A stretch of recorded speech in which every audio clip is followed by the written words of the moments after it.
Assalamualaikum warahmatullahi wabarakatuh. Perkenalkan, nama saya Afriza Minulwandari, NIM 0538631181. Saya dari jurusan Sistem Informasi Universitas Terbuka Palembang. Di sini saya akan menjelaskan dan mempraktikkan tugas yang telah disampaikan di dalam e-learning. Tugas 3, mata kuliah algoritma dan pemrograman. Langsung saja kita ke video penjelasannya.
Teman-teman semuanya, di sini saya akan menjelaskan fungsi atau cara kerja dari bahasa pemrograman yang telah kita buat. Saya akan menjelaskannya per baris. Yang pertama di sini ada import Java Auto Scanner Jadi bahasa pemrograman ini digunakan untuk membaca input dari pengguna. Dengan menggunakan input Java Atlas Scanner, maka pengguna bisa membaca inputan yang dimasukkan melalui input atau terminal. Kemudian yang kedua, di sini ada public class dengan nama tugas 3. Kemudian yang selanjutnya ada public static void main string, merupakan metode awal yang digunakan dalam bahasa pemrograman Java dan digunakan untuk melakukan eksekusi program Java. Kemudian di sini ada scanner. Scanner ini digunakan untuk menangkap apa saja yang kita inputkan nantinya. Selanjutnya kita masuk ke dalam array. Jadi array ini digunakan untuk menyimpan gaji pokok setiap golongan ya teman-teman. Nah, di sini di sini saya buat tipe data double untuk menampung data yang merupakan array dengan variabel gaji yang berisi data gaji setiap golongan. Seperti yang terlihat di sini ya teman-teman. Kemudian di sini pada indeks 0 terdapat gaji 5 juta untuk golongan A. Kemudian pada indeks 1 terdapat gaji 6,5 juta untuk golongan B, dan pada indeks 2 terdapat gaji 9,5 juta untuk golongan C. Nah, selanjutnya untuk menyimpan persentase lembur. Ini teman-teman. Di sini ada tipe data double sama seperti tipe yang di atas. Jadi di sini tipe data double ini merupakan array dengan variabel lembur ya teman-teman, yang berisi data persentase dari jam yang diubah menjadi desimal seperti ini ya. Di sini kenapa saya memakai tipe data double? Karena tipe data double ini tidak hanya menampung bilangan bulat, namun juga bisa untuk bilangan desimal maupun pecahan. Nah, kemudian selanjutnya pada indeks 0 mempresentasikan jam lembur 1 jam, yaitu 30%, dan diubah menjadi desimal yaitu 0,30. Nah, pada indeks kedua yang selanjutnya mempresentasikan jam lembur 2 jam, yaitu 0,32% gaji lembur. Dan indeks kedua adalah 0,34 dan seterusnya. Ini ya teman-teman. Nah, setelah itu di sini ada sistem out print in. Kemudian sistem out print in golongan A, B, atau C digunakan untuk menampilkan masukan golongan pada terminal ya teman-teman. Kemudian selanjutnya ada tipe data char yang mempunyai variabel golongan yang berisi input next, digunakan untuk membaca inputan dari user. Kemudian di sini ada to uppercase, itu digunakan untuk menstabilkan karakter menjadi huruf kapital. Kemudian selanjutnya ada ini salah ya? Ada char out. Di sini char index ke 0 digunakan untuk mengimplementasikan bahwa karakter yang digunakan user maksimal adalah 0, indeks atau 1 baris. Jika user menginput lebih dari 0, maka data akan tidak valid. Nah, kemudian selanjutnya di sini ada tipe data double lagi yang mempunyai variabel gaji pokok untuk menampung data gaji pokok. Kemudian setelah itu kita masuk ke dalam perkondisian. Di sini terdapat perkondisian untuk memvalidasi gaji pokoknya.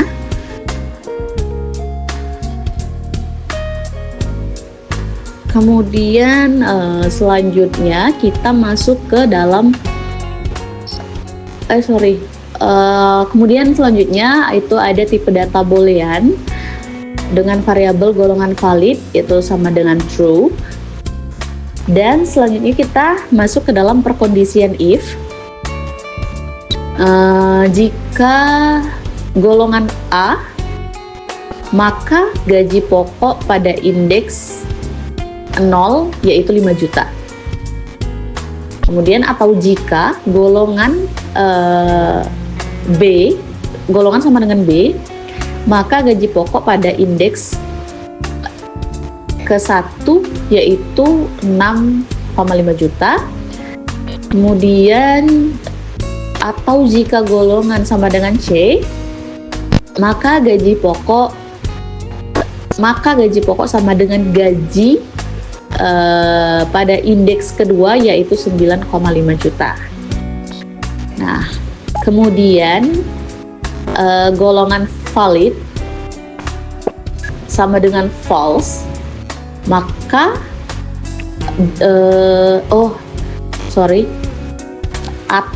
atau golongan valid sama dengan false, maka akan muncul golongan tidak valid seperti ini teman-teman. Ini kayak outputnya gitu, akan muncul golongan tidak valid dan mohon untuk menginputkan golongan yang sesuai. Jadi else ini digunakan untuk penentu perkondisian jika tidak ada kemungkinan selanjutnya, begitu teman-teman.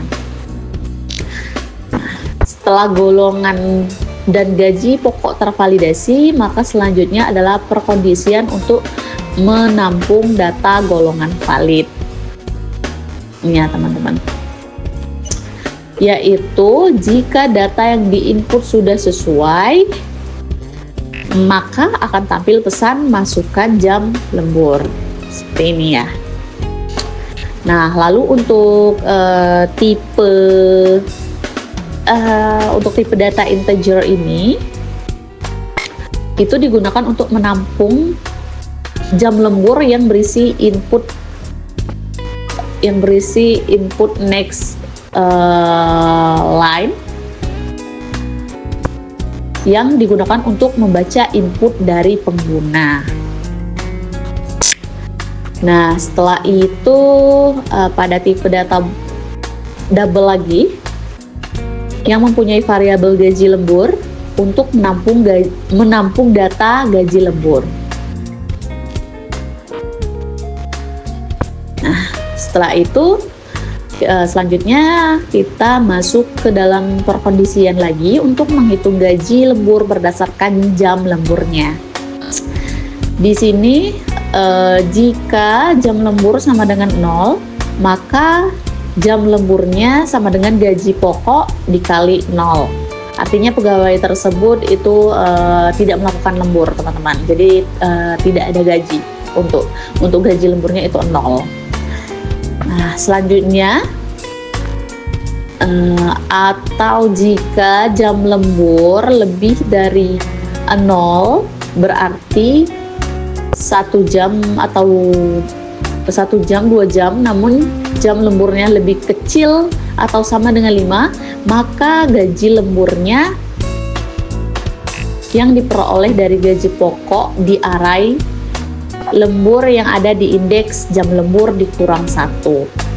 Nah, di sini kenapa jam lembur dikurang 1? Karena selisih indeks dengan baris adalah 1, sehingga jika menggunakan rumus tersebut akan menghasilkan persentase lembur yang diinginkan. Nah, kemudian selanjutnya jika jam lembur lebih dari 5 jam atau jam lemburnya sama dengan 5 jam, maka gaji lemburnya itu sama dengan gaji pokok dikali lembur indeks keempat.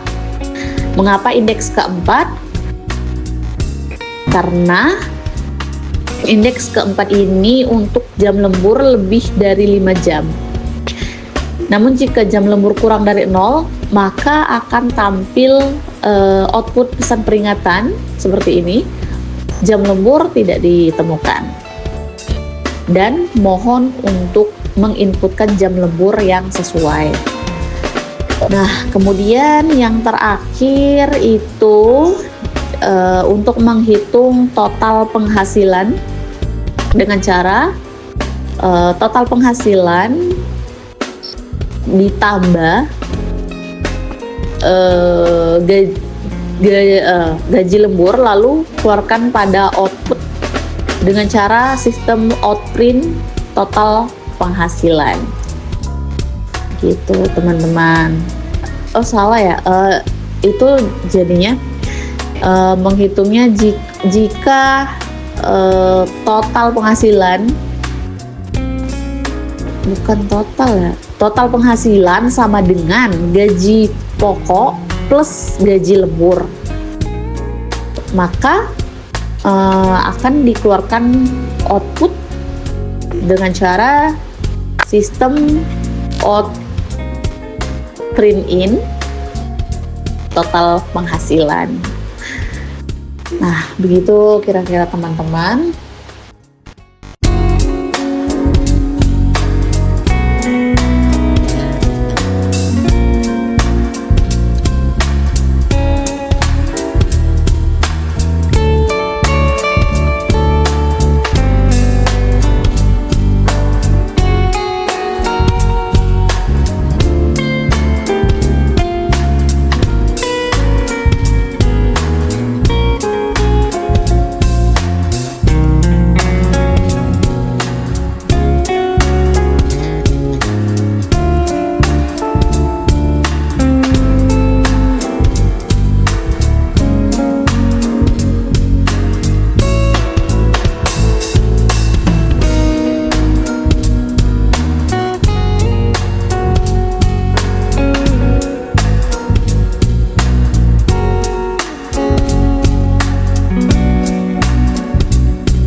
Nah teman-teman, itulah tadi video penjelasan tugas 3 saya untuk mata kuliah algoritma dan pemrograman.